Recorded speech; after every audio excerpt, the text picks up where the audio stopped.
Ce système, c'est je suis en variation continue. Dès que je demande à ralentir, j'ai moins de frein moteur que sur une PowerShift. Quand je demande à ralentir, donc je lève le pied de la pédale d'avancement, je tire la poignée. On se retrouve dans une situation où c'est l'ensemble moteur-transmission qui crée un effort de retenue pour l'ensemble du convoi.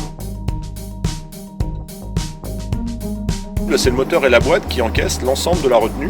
L'idée, c'est de dire, on va avoir, grâce au capteur qu'on a systématiquement sur tous les T7, qui est un capteur de couple, qui nous sert normalement à libérer du boost. Donc il mesure un couple positif dans la transmission, et si ça dépasse une certaine valeur dans les conditions jusqu'à 14 km/h, le moteur va déclencher la courbe de boost. Donc ça, c'est quand il détecte un couple positif.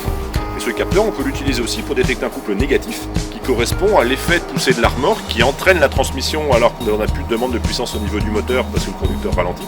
Donc le principe du système, c'est d'arriver à piloter les freins de la remorque pour annuler ce couple négatif. Et le résultat, ça va être d'obtenir un comportement en ralentissement sur le convoi, identique à ce que l'on ressentirait tracteur seul. Donc ça marche jusqu'à 35 km/h. C'est dès que tu repasses sous les 35, ça se réactive.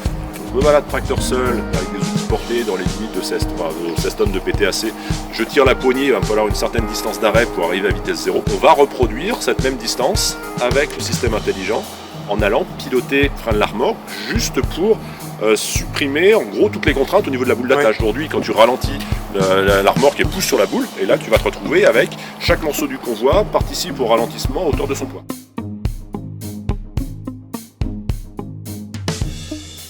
Au niveau des écrans, je vais avoir un affichage dans le menu transmission. Donc là, on a le système auto-frein s'active. Dans ton réglage d'outils, c'est là où tu vas dire j'active, je désactive. Et après, tu as un voyant qui te dit au moment où tu ralentis, le système s'engage. Juste un petit voyant en termes de power system.